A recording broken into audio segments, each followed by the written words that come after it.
कुळापेक्षा मोठ्या इथं उभं राहण्या सर्व ऐका.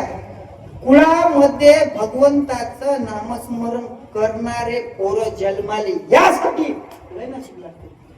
पवित्र ते कुळ पावन तो देश ते हरीचे दास जन्म घेतील. एका कुळामध्ये भगवंताचं नामस्मरण करणारा दास जन्माला येण्यासाठी ते कुळ पवित्र पाहिजे. जेव्हा भगवंताचं नामस्मरण करणारे पोरं जन्माला येतात आणि प्रत्येकाच्या घरामध्ये भगवंताचं नामस्मरण करणारे पोरं जन्माला येईल याची मी गॅरंटी देत नाही. इथं सर्व उभे राहणारे पोरं तुम्हाला पैसा कमावून देईल याची मी गॅरंटी देत नाही. हे पोरं तुम्हाला संपत्ती साठवून देईल याची मी गॅरंटी देत नाही.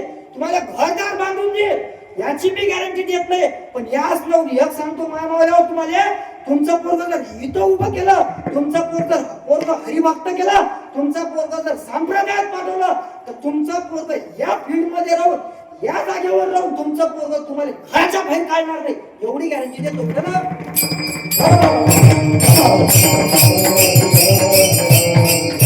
आणि कुळामध्ये पोरग हरिभक्त जन्माले आल्याच्या नंतर त्या पोराले परमार्थ करू देण्याची स्थिती त्या मायबापाची असणे, त्या मायबापाची परवरिश, त्या मायबापांना त्या पोराले भगवंताचं नामस्मरण करू देणे असे मायबाप जर त्या कुळामध्ये असतील त्याच कुळामध्ये हरिभक्त जन्माला येते. कुळी कन्या पुत्र होतीच्या सात्विक तयाचा हरिक वाक्य देवा. चांगले पोरं परमार्थ करणारे जर पोरं कुळामध्ये जन्माला आले त्याचा तुम्हाला आम्हाला नाही हरी पाहिजे, माय बापाले नाही देवाले सुद्धा त्यांचा हरी वाटतो. चला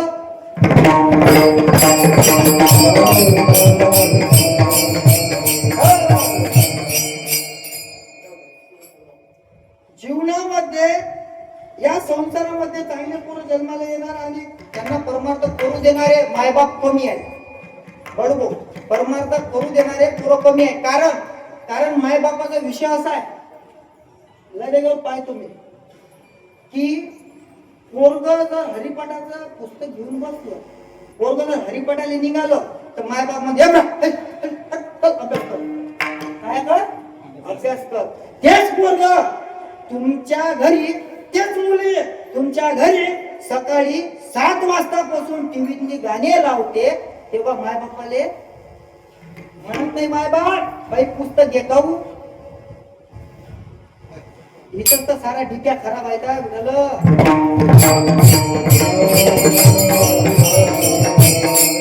जगद्गुरु तुकोबाराय म्हणतात या जीवनामध्ये दुःख आहे. किती दुःख आहे. दुःखात विद्वेषते जंतु सुखम सर्वाय उच्यते. जीवनामध्ये दुःख आहे. संसारामध्ये दुःख आहे. दुःख बांधवले आहे या संसारात सुखाचा विचार नाही कोठे. मग जीवनामध्ये दुःख आहे. आम्हाला जीवनामध्ये दुःख असल्याच्या नंतर एवढं दुःखातून निवारले गेलं पाहिजे याच्यासाठी भगवंताचं नामस्मरण करायला लागते. आपण दुसरं